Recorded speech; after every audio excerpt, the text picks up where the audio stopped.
पूर्ण परमात्मा, सर्वसृष्टि रचनाहार कबीर देव प्रत्येक युग में इस धरा पर अवतरित होते हैं और एक आम जनसाधारण की तरह लीला करते हुए अपने वास्तविक घर यानी सतलोक की जानकारी भक्त समाज को देते हैं। किंतु उस समय हर कोई परमेश्वर को नहीं पहचान पाता। आज से लगभग 624 वर्ष पूर्व भी पूरी सृष्टि को बुनने वाले पूर्ण परमात्मा कबीर साहिब जी ने काशी नगर की जुलाहा बस्ती में एक टूटी सी झोपड़ी में 120 वर्ष तक कपड़ा बुनने की लीला करते हुए अपने तत्व ज्ञान व सतलोक की महिमा का गुणगान किया और समाज में फैले पाखंडवाद को खत्म कर भक्त समाज को एक सत्य भक्ति प्रदान की, जिसके करने से लोगों को परमात्मा वाले लाभ प्राप्त होने लगे, जिससे प्रभावित होकर उस समय हिंदू और मुसलमान दोनों धर्म के 64 लाख की संख्या में श्रद्धालु कबीर परमेश्वर जी के शिष्य हुए। वहीं दूसरी तरफ कबीर परमेश्वर जी को एक आम भक्त, संत व गरीब जुलाहा समझ उस समय के मुल्ला, काजी, पंडित और ब्राह्मण कबीर साहिब जी की महिमा चारों तरफ फैलते हुए देख ईर्ष्यावश आए दिन उन पर जुल्म करने की असफल कोशिश करते ही रहते थे। उन्हीं में से एक थी राजा सिकंदर लोधी के धार्मिक पीर शेख तकी द्वारा काशी में भंडारे की झूठी चिट्ठियां डालकर परमेश्वर कबीर जी को बदनाम करने की साजिश।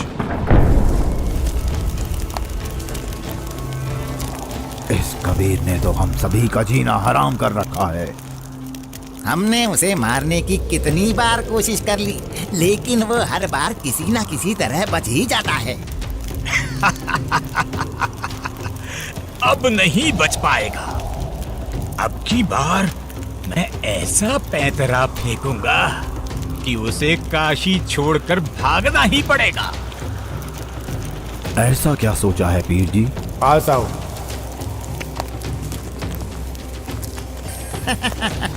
आपने भी क्या तरकीब सोची है? अब तो उस दुष्ट के लिए भारी मुसीबत आने वाली है। अगले ही दिन से एक पत्र भारतवर्ष के कोने कोने में सभी मठों, आश्रमों, मंदिरों में पहुंचने लगा।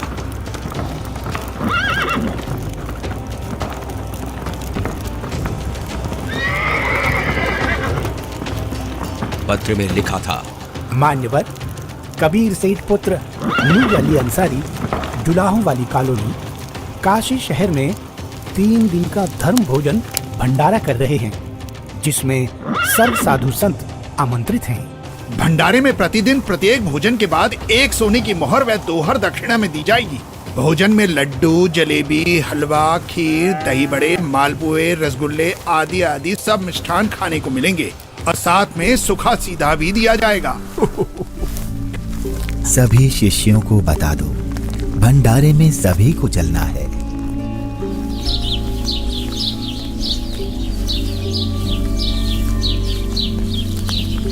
जगह जगह झूठी चिट्ठी के पहुंचते ही हर तरफ भंडारे की चर्चा होने लगी, जिसके बाद सोने की मोहर और दोहर के लालच में पूरे देश से लाखों की संख्या में लोग काशी में निश्चित दिन से पहले वाली रात्रि को ही पहुंचने लगे और देखते ही देखते पूरी काशी नगरी भंडारे में आए साधु संतों से भर जाती है।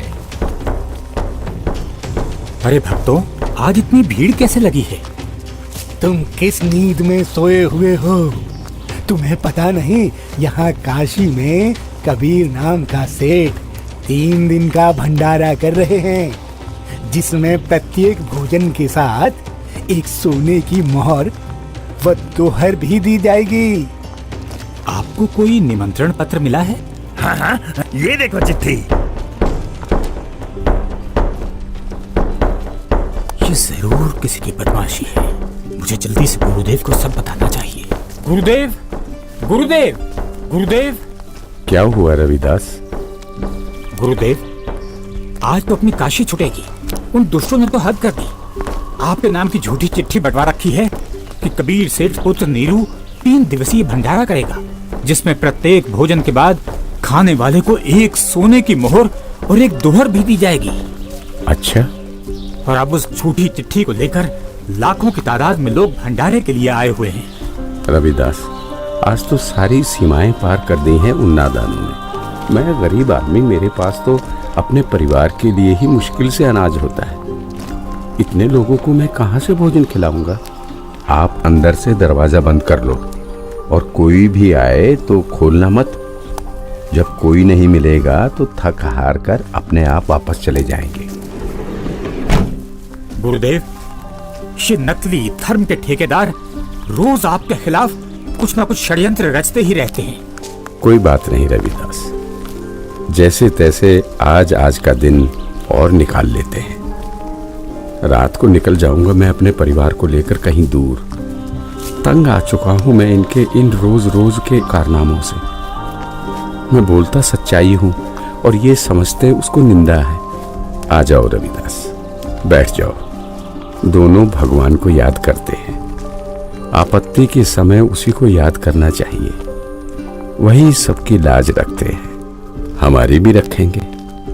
जिसके बाद परमेश्वर कबीर जी अपने 2 रूप धारण कर, एक रूप में तो रविदास जी के साथ झोपड़ी में विराजमान रहते हैं तथा दूसरे रूप में ऊपर सतलोक में पहुंच जाते हैं।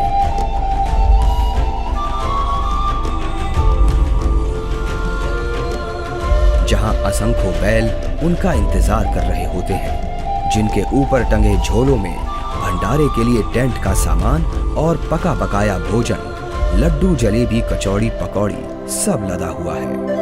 हे सृजनहार परमात्मा, जहाँ आप गए हो वो तो खाकी खंजूस स्थान है। वहाँ सारी उम्र लगे रहते हैं, फिर भी खाने को भोजन तक अच्छे से नसीब नहीं होता। आपके आदेश से हमने सब कुछ तैयार कर रखा है। परमेश्वर कबीर साहिब जी वहां खड़े अनंत कोटि बैलों में से केवल 9 लाख बैलों को और सेवादार रूप में वहीं की कुछ हंस आत्माओं को लेकर एक पल में सतलोक से चलकर काशी में प्रकट हो जाते हैं।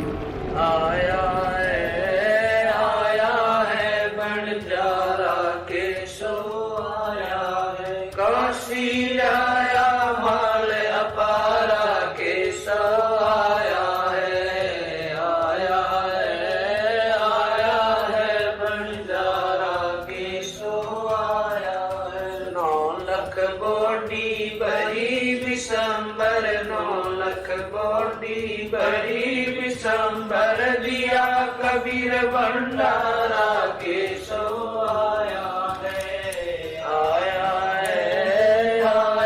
है भंडारा के सो आया है। धरती ऊपर तंबू ताने, धरती ऊपर तंबू ताने, चौपड़ के भंडारा के सो आया है,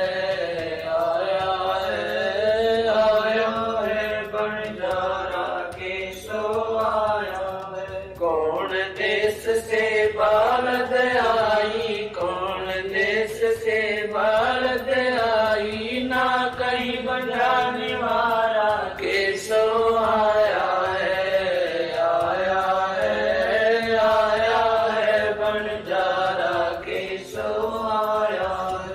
अपरम पार पार गत तेरी, अपरम पार पार गत तेरी, कित उतरी दलदारा के सो आया है, आया है बंजारा के सो आया है। साहूकार नहीं कोई जाकर, साहूकार नहीं कोई जाकर, काशी नगर मजारा के सो आया है,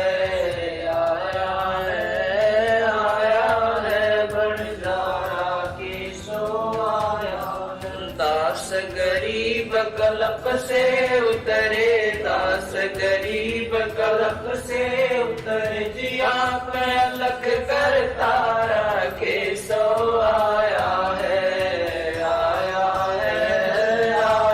है बंजारा के सो आया है। दास गरीब कलप से उतरे, दास गरीब बकलप से उतर दिया पे अलग करता राकेशो आया है, आया है, आया है बंजारा केशो आया है।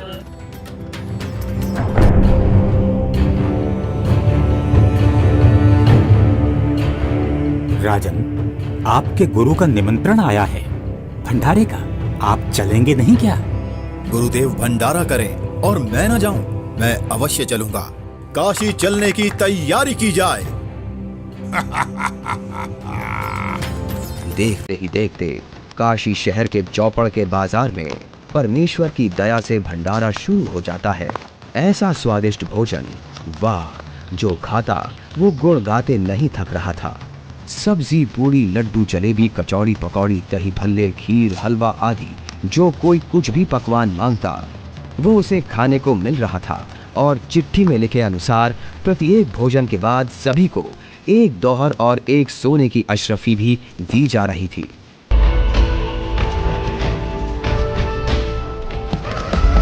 उधर से दिल्ली के बादशाह सिकंदर लोधी भी, जो परमेश्वर कबीर जी का शिष्य हो चुका था, अपने धार्मिक पीर शेख तकी के साथ भंडारे में पहुंच जाता है। अरे ये क्या हो रहा है? ये भंडारा कैसे चल रहा है? भंडारे में परमेश्वर कबीर साहिब जी की जय जयकार सुनकर जहां शेख तकी ने सोचा तो था कि कबीर अपनी झोपड़ी छोड़कर भाग गया होगा और लोग उसको गाली दे रहे होंगे, किंतु उसके विपरीत भंडारा चलते देख शेख तकी के तो तन बदन में आग लग गई। हे भक्तों, कबीर साहिब जी किधर हैं? कबीर साहिब जी का तो मालूम नहीं, किंतु उधर सफेद तंबू में एक व्यक्ति बैठा है, वही भंडारे की सारी व्यवस्था किए हुए है।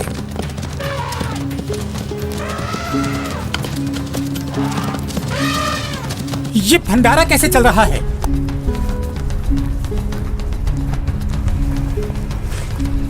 कौन हैं आप और कबीर जी से क्या नाता है आपका? मैं एक बंजारा हूँ और कबीर जी मेरे पगड़ी बदल मित्र हैं। उनका संदेश मेरे पास गया था कि एक छोटा सा भंडारा करना है, थोड़ा सामान लेते आइएगा। और भंडारा चल रहा है। 18 लाख आदमी भोजन कर रहे हैं, ये इसे छोटा सा भंडारा कह रहा है। कबीर जी कहाँ हैं? वो क्यों नहीं आए? हे राजन, उनका दास जो बैठा है, उनको तकलीफ उठाने की क्या आवश्यकता? आप भोजन ग्रहण कीजिए। नहीं नहीं, भोजन भंडारा तो मैं गुरुदेव के दर्शनों परांत ही करूंगा।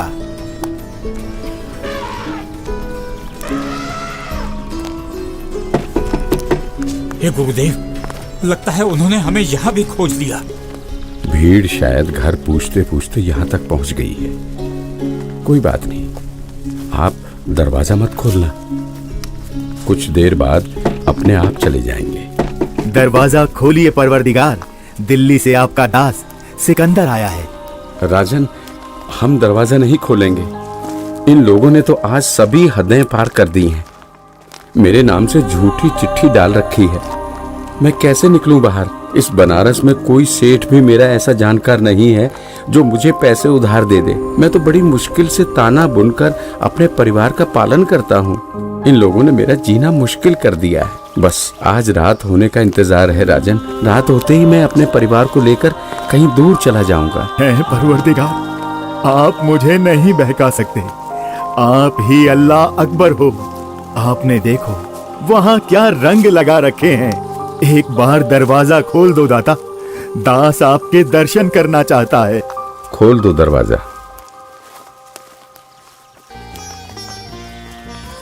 राजा सिकंदर लोधी के आग्रह करने पर परमेश्वर कबीर जी जैसे ही भंडारे में चलने के लिए खड़े होते हैं, तभी उनके सर पर अपने आप ही हीरे पन्ने से जड़ा हुआ एक बहुत ही सुंदर मुकुट आ जाता है और कुटिया से बाहर निकलते ही उस परम पिता पर आसमान से फूलों की वर्षा होने लगती है।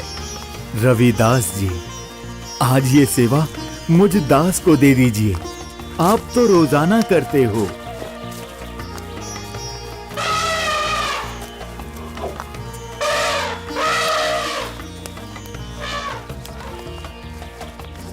इनमें से कबीर जी कौन जिस पर बादशाह सिकंदर लोदी चवर कर रहे हैं वही कबीर हैं।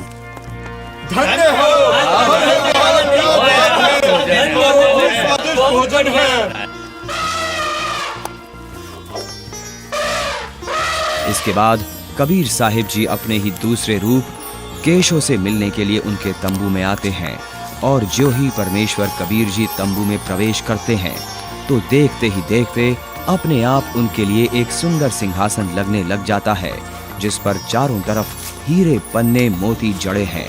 परमेश्वर कबीर साहिब जी आसन ग्रहण करते हैं। उधर परमेश्वर को देखने के लिए भंडारे में आई लाखों की भीड़ टेंट के चारों तरफ इकट्ठा हो जाती है, जिसके बाद केशव रूप परमात्मा कबीर जी से कहते हैं, हे परमेश्वर, आप अपने अद्भुत लोक को छोड़कर इस झूठ कपट वाले लोक में क्यों आ गए? आप इनका भला सोचते हो, इनको अमृत भोजन खिला रहे हो और ये आप ही के विरुद्ध इकट्ठा हुए रहते हैं। केशव, सब लोग मैंने ही रचे हैं, सबका धारण पोषण मैं ही करता हूँ। तू मेरे दुख को नहीं जानता, ये सब मेरे बच्चे ही हैं। अपनी अज्ञानता से ये काल के जाल में फंसकर भयंकर कष्ट उठा रहे हैं और उसी काल के प्रभाव से ये आज मुझे अपना दुश्मन मान रहे हैं। मैं इनको सत भक्ति देकर वापस लेने के लिए आया हूँ। परमेश्वर जी, आप हंस लोक को छोड़ इस जीव लोक में आए, जिनका हाड़, चाम और रक्त का बना शरीर है, जिसमें विष्ठा भरी पड़ी है। आप इनसे कैसे भक्ति कराओगे? केशव, भैंस या गाय आदि को बच्चा होने से पहले उसमें सिर्फ हाड़ चाम होता है, दूध नहीं होता। और जब बच्चा हो जाता है तो उसी हाड़ चाम के शरीर से दूध की बाल्टी भी भर जाती है। ठीक इसी प्रकार मैं इनमें भक्ति प्रवेश करूंगा और उस भक्ति से इस हाड़ चाम के शरीर में ही इनको सतलोक प्राप्ति होगी। हे परमेश्वर, ऐसे लोक में जहाँ जमीन पर पांव रखते ही दंड लगता है, ऐसे गंदे लोक में आपकी वहनी पर मैं बलिहारी हूँ। वहीं शेख तकी की चाल उसी पर उल्टी पड़ गई।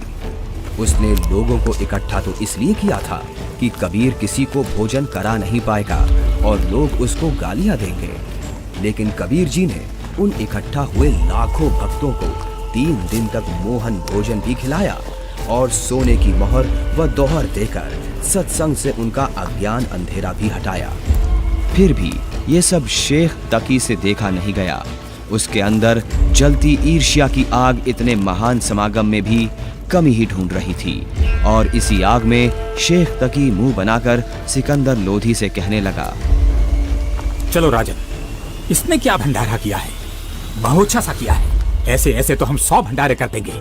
शेख तकी ने जब इतना कहा ही था कि बोलते बोलते उसका मुंह टेढ़ा का टेढ़ा ही रह गया और वो गूंगा बहरा भी हो गया। उसने कुल 52 बार कबीर साहिब जी पर जुल्म किए, परंतु ये उसके जीवन की आखिरी बकवाद थी जो उसने कबीर परमेश्वर जी के साथ की। 3 दिन तक समागम चला। तीसरे दिन सेवकों ने बचा हुआ सामान व टेंट आदि बैलों पर लाद दिया और चल पड़े।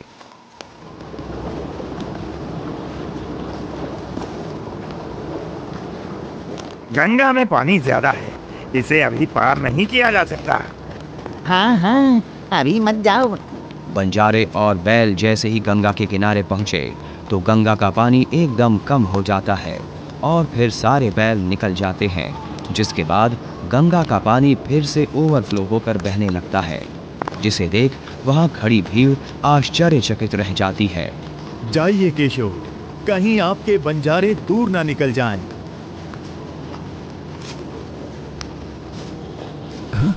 ये क्या? कहाँ गए बैल, कहाँ गए बंजारे? राजन, जहाँ से आए थे वहीं चले गए। इससे पहले कि सिकंदर इस बात को समझ पाता, उसी समय केशव भी कबीर जी के अंदर समा गए। सिकंदर दंग रह गया। रोते हुए कबीर परमेश्वर जी के चरणों में दंडवत की।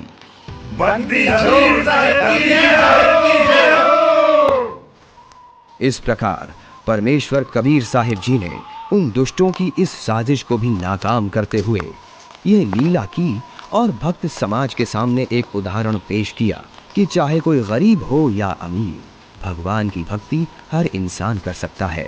जैसे मैंने कपड़ा बुनकर अपना व अपने परिवार का पेट पाला और भक्ति भी की, तो समय आने पर परमात्मा ने मेरी लाज भी रखी। उसी प्रकार आप भी मुझ पर यानी परमात्मा पर विश्वास करो और भक्ति करो। फिर देखना, जब कभी भी आपको मेरी आवश्यकता होगी तो मैं आगे खड़ा मिलूंगा। पर्वत पर्वत मैं फिरा, कारण अपने राम, राम सही के संत मिले, जिन सारे संतान सच्चा है। अभी आपने देखी सत्य घटना पर आधारित 2D एनिमेशन वीडियो।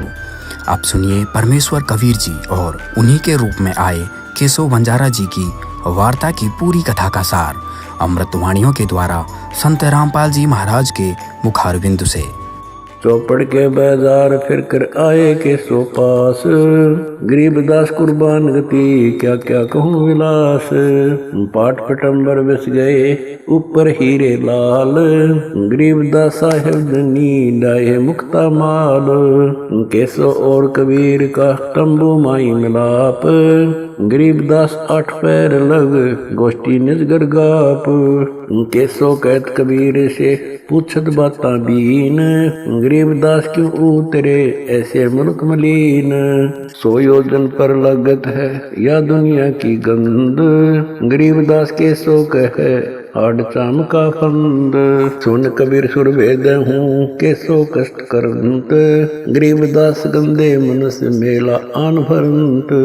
बिष्टा जिनके देह में मगन फिरे दिन रात, गरीबदास केसो कहे जिन सिर यम की घात। सुन कबीर मन भावने तुम्हारी बात अगाध, गरीबदास केसो कहे तुमसे तुम ही साध। धन कबीर कुर्बान जा ऐसी रहरी तुम्हार, गरीबदास के सो कहे छोड़िए गंदा संसार। नरक भरे तिस उदर है रुदर भरी सब देह, गरीबदास के सो कहे या मनुष्य मुखे है। राम नाम कैसे फूर नरक नगीन शरीर, गरीबदास के सो कहे विलंबे कहाँ कबीर। दम बिन दे ही सही नहीं जमी आसमान, गरीबदास के सो कहे जहाँ रहन स्थान। हीरे पीले मोती जहाँ हीरे बदन सफेद, गरीबदास के सो कहे सुनो देश का भेद। लाल श्याम जहाँ रतन है नहीं भौतिक आकार, गरीबदास के सो कहे चल कबीर परिवार। सुन के सो अब वंदना कह कबीर संदेश, गरीबदास लोक में है हमारा परवेश। आड़ चाम की देई में दूध रतन सरवंत, गरीबदास घट पिंड में ऐसे है भगवंत। तन दूधी को पाड़ कर जय कोई देखे दूध, गरीबदास उस पिंड में आड़ चाम और गूद। हमरे ही हुनियारे है अमरा सर्जनहार, गरीबदास विधि भेद सुन कुल मुक्ति द्वार। युग 70 हम ज्ञान दिया जीवन समझा एक, गरीबदास घर घर फिरे दरे कबीरा भेख। 70 युग सेवन किए किन न बुझी बात, गरीबदास में समझात हूँ मोहे लगावे लात। कल्प कोटि युग बीतिया हम आए हर बेर, गरीबदास के सो सुनो देन भक्ति की टेर। स्वर्ग मृत्यु पाताल में हम बैठे कई बार, गरीबदास घर घर से जा मार मार के मार। हमारी जात अपूर्वी पूर्व रहनी हमारे, गरीबदास कैसे जोड़े पश्चिम के कतार। हम है ठेठ पूर्व के उतरे ओगट घाट, गरीबदास जीव दक्षिण के यो नहीं मिलती साट। हम पूर्व के पूर्वी उत्तर देश उतरंत, गरीबदास जीव दक्षिण के यो नहीं संग चलंत। जिन्हों हमारी सीख ली काटू जरा मण जंजीर, गरीबदास के सो सुने ऐसे कहे कबीर। फिर बाजी विद न रचे वह नी जीव अवंत, गरीबदास सत्यलोक में अमर पटा पावंत अनंत कोट बाजी जहाँ रचे सकल ब्रह्मंड गरीबदास मैं क्या करूं काल कर जीव खंड किलों काल निकंद हूँ जीव विध्वंस नहीं होए गरीबदास दुल्ला कहे शब्द न बूझे कोए मनुष्य जीव क्या बात है पशु पक्षी परवान गरीबदास दुल्ला कहे करहूं हंस अमान मैं बंजारा आदि का यही हमारी साट गरीबदास जीव अबे करूं बोर न आवे बाट एक गाड्डा एक जलाइए यानी मोए सुहाए गरीबदास सतलोक में देहूं जीव पहुँचाए सोन कबीर के शोक है जो कुछ करो शौकीन गरीबदास मुख्तार तुम ही दीन वे दीन सुन सतगुर तो से कहूं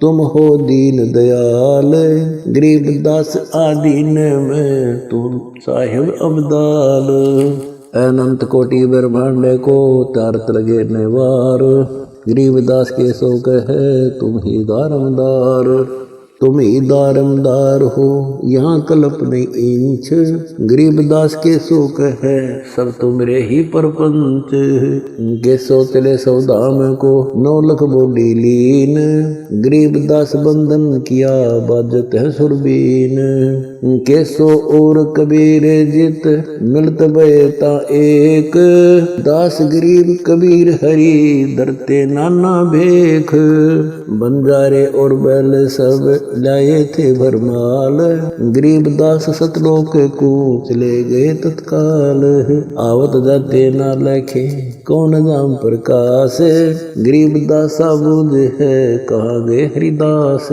हरि में हरि के दास है दासन के हरि पास गरीबदास पद अगम गति सात की उदास चलो सिकंदर बादशाह क्यों व्यर्था वक्त गमाए गरीबदास उस पीर के तन मन लगी भाए जेता शहर कबीर का हमरे बहुत अनेक गरीबदास से तक के लगी जुबान नेक गूंगा भया बोला नहीं जवाब जुबान गरीबदास मारा पड़ा बिन ही करो कमान एता दोष दरय कहा दग्ध जमी आसमान गरीबदास गूंगा भया बहरा हुआ कान। ये 2D एनिमेशन संत रामपाल जी महाराज के सत्संग प्रवचनों का अंश मात्र है। संपूर्ण आध्यात्मिक ज्ञान प्राप्त करने के लिए अवश्य सुनिए संत रामपाल जी महाराज जी के मंगल प्रवचन।